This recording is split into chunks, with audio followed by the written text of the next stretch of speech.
ধার্মিকের জন্য আপনাকে কেন মামলা জড়ানো হলো?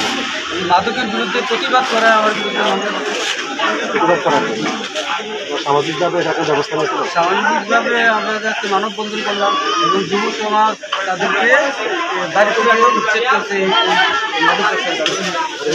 এই উচ্ছেদ করার কারণেই তারা আমাদের ভয় বা সম্মানহানি করার জন্য মামলাটা করে মিথ্যা মামলাটা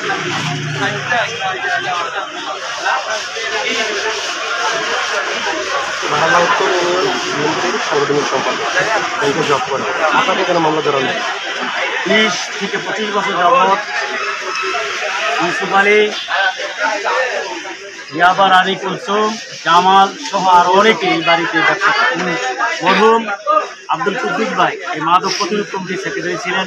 আমিও এই বাড়ির এই পাড়ার মাদক প্রতিরোধ কমিটির সেক্রেটারি।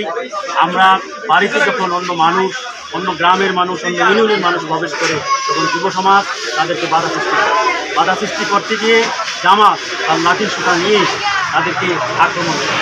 এই সুবাদে যুব সমাজ বলছে দ্রুত গতিতে একটা মিটিংয়ের আয়োজন করে।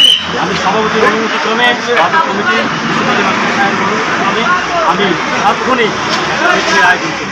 মিটিংয়ের আয়োজনে যুব সমাজের স্লোগান ছিল স্টেপ ডাউন, জামাল, ইয়াবা, রানী কুলসুম এবং জামালকে বাড়িতে উচ্ছেদ করা হবে। ইতিমধ্যে আমরা তার বাড়ি ভাড়া দিয়েছি।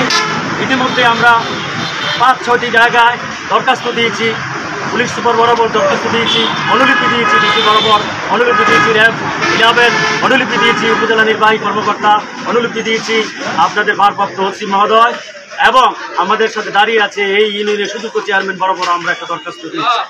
এই কারণে আমরা মাদকের বিরুদ্ধে প্রতিবাদ করায় আমাদেরকে তারা অন্যের কুপ্ররোচনায় আমাদেরকে দমিয়ে রাখার জন্য, মাদক ব্যবসাকে তারা চালানোর জন্য যাতে আমরা প্রতিবাদ না করি, সে কারণে আমাদেরকে ছোট করার জন্য তারা আমাদেরকে মামলা দিয়েছে।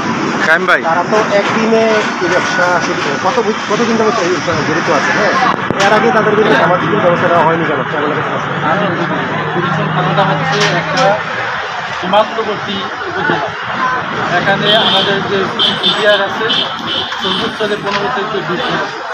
আমাদের কুড়িচন থানায়ও সদস্য সংখ্যা 15 থেকে 20 জনের সদস্য আছে। একটা কোটা আছে। তো হিংসার থেকে কুড়িচন বিশাল বড় এরিয়া।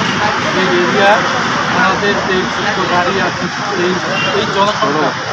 এই জনসংখ্যা দ্বারা পুলিশ প্রশাসনের পক্ষে এই বিশাল সীমান্তবর্তী এলাকায় নিরাপত্তা দেওয়া খুবই কঠিন। তারা প্রত্যেকটা মিটিংয়ে মিডিয়ারা তারা অপারগতা প্রকাশ করে যে আমাদের দ্বারা এই যে আমাদের যে সদস্য সংখ্যা, এই সদস্য সংখ্যা দিয়ে এবং একটা গাড়ি দিয়ে এই বিশাল সীমান্ত পাহারা দেওয়া এবং বর্ডারকে নিরাপত্তা দেওয়া আমাদের পক্ষে সম্ভব না।